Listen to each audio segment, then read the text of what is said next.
Assalamu alaikum wa rahmatullahi wa barakatuh. My people, who is Abu Musa? What does he do? What did he do? How did he get here? And where did the mindset change? I've been talking about money and business and finance and Muslims, we need to achieve money and so on and so forth. And many of you guys, you support me. And many of you guys probably just think, this guy just talks a lot. So today I want to go through where I came from, who I am, what do I do?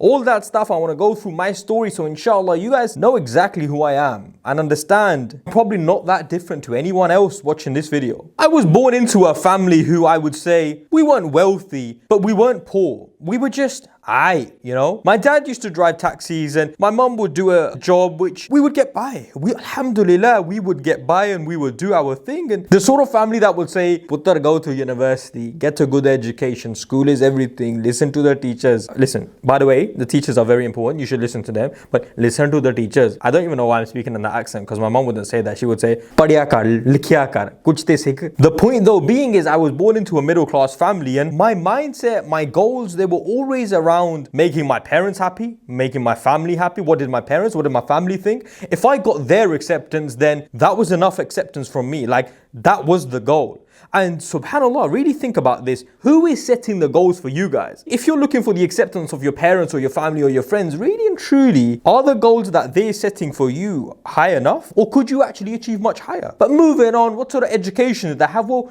to be honest with you, alright, my parents really wanted me to pass 11 plus. I'm gonna tell you a little story. So what happened is we used to have a thing called 11 plus. I don't even know if they have it anymore.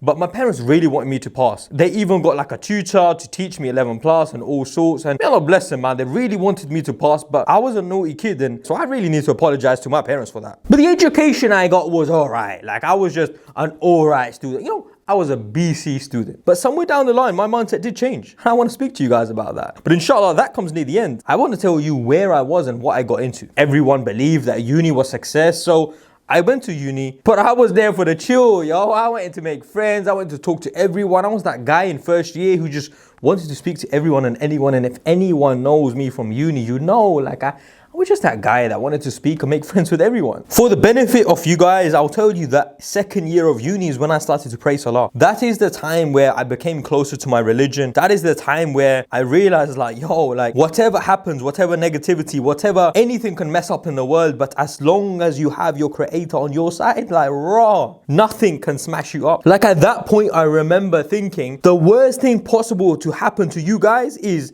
the doctor coming to you and saying, my man, you've only got a week, 2 weeks, a month. That's the worst thing possible. A doctor comes and says, you've got an illness. You've got an illness where you haven't got long. And if the doctor comes up to you and says that, I don't think there's anything worse than that for any person or individual in this dunya. If you can understand that Allah subhanahu wa ta'ala is the one that gives us life and takes life, and if we are good, we will go to Jannah, and if we are not good, we will go to Jahannam. Once you understand that, you can overcome the fear of death. You can overcome, in essence, the worst possible thing that can happen to you in this world. And once that happens, you're in a much better situation. And that happened to me, alhamdulillah, in second year of uni. So what did I want to do?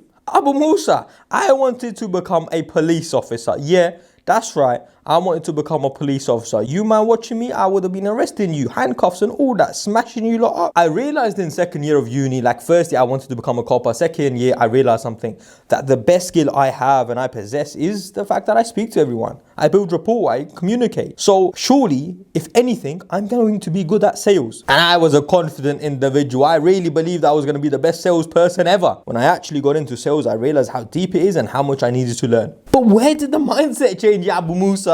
Where did it change? Well, we're getting to it, but bear with me. Stay until the end, I promise you. That's where we really understand where the mindset changed. Now, around second and third year of uni, I had people around me who really affected my mindset. I wanted to have wealth and money because of individuals in my life. I won't get into it too much, but I did want to have money and wealth because of the people that I had around. Now, should that be your motivation? No, I don't think it should be your motivation. But at that time, it just so happened to be that it was mine. So I got a job in recruitment. And there started my recruitment career. 6 years my recruitment career went on for. 6 years. So at the end of uni, I got into recruitment, and the recruitment career lasted for 6 long years, where I genuinely understood and learned so much, and I'm so glad that I did those 6 years. But one thing, because of the people I had around in my life at the time, I really did want to have money and wealth and achieve stuff and show people, yeah, I've got money, yeah, I'm driving a nice car, yeah, I'm doing this, yeah, look at my watch, yeah, look at my clothes. The deen was still a part of my life, and I was sort of working to both, but I was really struggling. I was really struggling to work deen and the dunya together. Wallahi, it was a struggle, I tell you this. So I'm there, starting on a salary of 20,000, earning commission 30,000 my first year. Second year, I get a promotion to 25, I think it was. I earn more, 40,000 in the year I took home, and then 50, and then 60, until I was on 70,000 pound a year. And that's when I realized that having money is something, but having time is much more valuable. Having money is important, but if Queen Lizzie is gonna take half of it, what the hell am I gonna be left with? So I knew I needed to start my own company. But in 2018, I started my own recruitment company. And that year was so very important for me, because in essence, that's really when I found the balance of deen and dunya, which I never really found before. I was trying to chase the dunya, and I was trying to have wealth, and I was like, yeah, I can have money, and just about doing my prayers and reading some Quran, but doing the minimum, like not more than what I should be doing. So understand something, like my past was all very normal. My family were the middle class. I went to uni, I went to school. I didn't go to no special posh grammar school, anything like that to open up my mind, or nothing like that. My whole background was always get a job and become successful, get a job and become successful. Alhamdulillah, it just so happened to be that I started achieving a lot of money when I was working a job, which made me realize, no, well, hang on a minute. Like, even if I have a 70, 80K salary, I'm not really ever going to be content with what I have. But also at 25, I realized that it took me all this time to find the balance. And alhamdulillah, I found the balance at 25 because I just decided to go with it and start a company for myself. But if I had someone when I was 18, 19, 20, 21, or even more, then maybe I would have found the courage to do something a lot earlier. Maybe if there was someone to help me and answer the questions and say, yeah, Abu Musa, don't worry, like message me. What do you need? Let me teach you something. Let me help you something.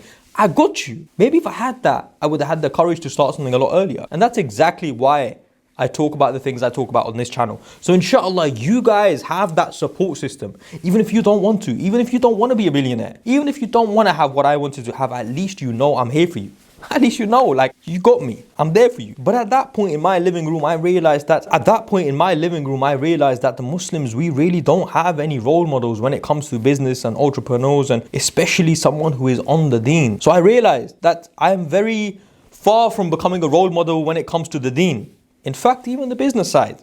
But inshallah, the journey is there. And for real, my brothers and sisters, like, don't just think now I am someone who wants to achieve wealth and business and more. No, in truth, now I am trying to study my deen and my religion more and more. And that's something that I tell you guys to do always as well. Don't just think that I'm just there where I will guide you to business and wealth and finance. The truth is, I just know more on that side. But inshallah, bi'idhnillah, I do want to be in a situation where you guys can come to me and ask me questions on what is permissible, what isn't permissible. Now, I'm not there yet, and I have a long way to go. But I want to be able to do that, not only for myself, but the people, the Muslims, and our ummah. So there in my living room, when I started the business, I realized really and truly we didn't have the role models. And at that point, the comfort I had, the sakina I had, the feeling, the good feeling I had in my heart. So the feeling I had in the living room at that point when I was making, alhamdulillah, some good money, and I was able to pray my salah and read Quran, and I was able to do tadabbur, reflection on my deen and the dunya. That feeling, I realized I want my brothers and sisters to have as well. Like,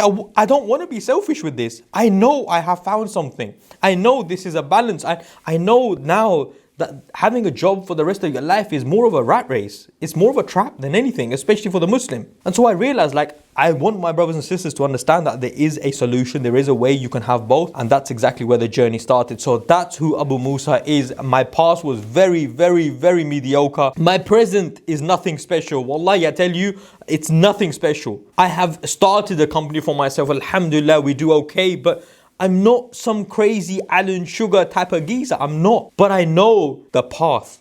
And I understand that having that corporate lifestyle, earning good money, there was only a limited amount of happiness in that. And now that I know where the balance is, I want to share that with you guys and help you guys to start that. So alhamdulillah, we have started a business. We have done what we've done. And I moved into offices. We hired people.